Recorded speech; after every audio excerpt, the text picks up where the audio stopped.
So I read your bio a couple of days ago, and what really astounded me, like the first thing that astounded me was your first sentence, which was that you really admired the beauty of like things. What, like a lot of, I guess, children or teens or amateurs today look at different things and say, oh, this tree is beautiful, but what part of, say, nature struck you as beautiful? I think the most impressive part was how organisms interact. How you have plants and there are insects eating the plants, and then there are other animals eating the insects, and that allows the turtles and the frogs to survive, and you have a food chain all the way up to the predatory birds and things like that. Did that perception of beauty kind of, I guess, seep into other areas of your life? Yes, because it has been the kind of research I've done my whole career. I ended up getting my degree in a field called plant pathology, which is the science of diseases of agricultural plants. So how do microorganisms cause disease? So that's an interaction of the microorganism with the plant. Right. So when you say experimentalist, what are you doing to experiment and research this field that you're working in? Okay. There are a number of kinds of research in different fields. Research could mean going to a library and finding facts that other people have already written down and making a synthesis of that. It could also mean developing a new theory, coming up with a mathematical equation, and then finding data sets that other people have to test it.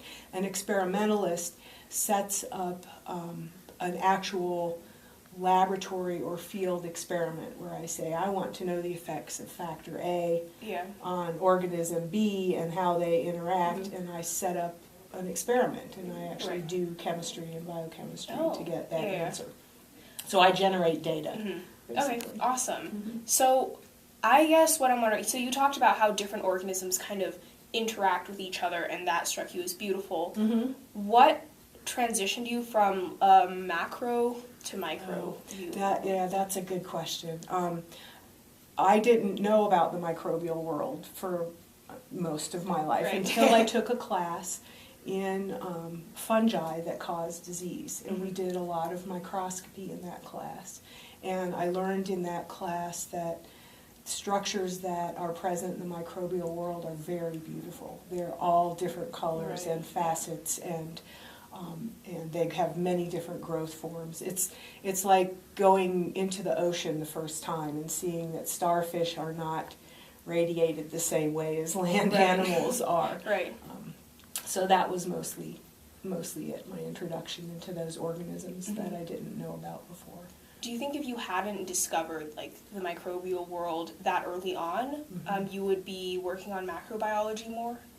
Probably, because I started out in pre-med and then realized that I did not want to be a medical practitioner, and I moved into plant science to study agricultural problems, and so yes, I would probably still be working on plants.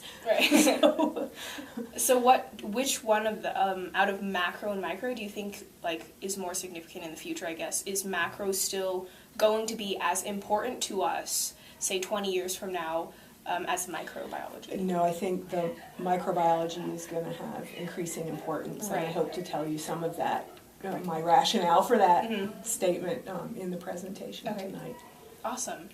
What kind of technology are you kind of integrating with microbiology? Most of our work is now done using molecular tools, DNA, RNA, protein, and technologies that generate very large data sets. It's called big data. So we use a lot of computational power also for analysis of these data sets to figure out what's going on. So do you think computer programming is like a major player in your research? Yes. Yes. In fact, in my laboratory now, the students and postdocs who come in to work in my lab, I have some of them spend their whole tenure at the computer, writing programs and analyzing these big data sets. So we do have people who are microbiologist, but really focused on bioinformatics, computational skills. I think you definitely need those skills in any field of science now. Okay. I wish I had more of it. Yeah. I'm just curious, you're probably going to talk about this in your presentation tonight, but what is one of the things you are working on right now? Our biggest project right now is supported by Department of Energy toward an overall goal of understanding the impacts of climate change on terrestrial ecosystems.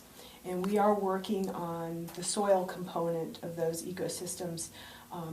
In a terrestrial ecosystem, you have carbon that cycles through the atmosphere and plants in the soil, and we don't know what's going on in the soil. Okay. And so our models trying to predict what will happen under continued atmospheric climate change, our models don't work yet. Okay. We don't have a good basis. So we're trying to find the fundamental information that's needed to understand that component.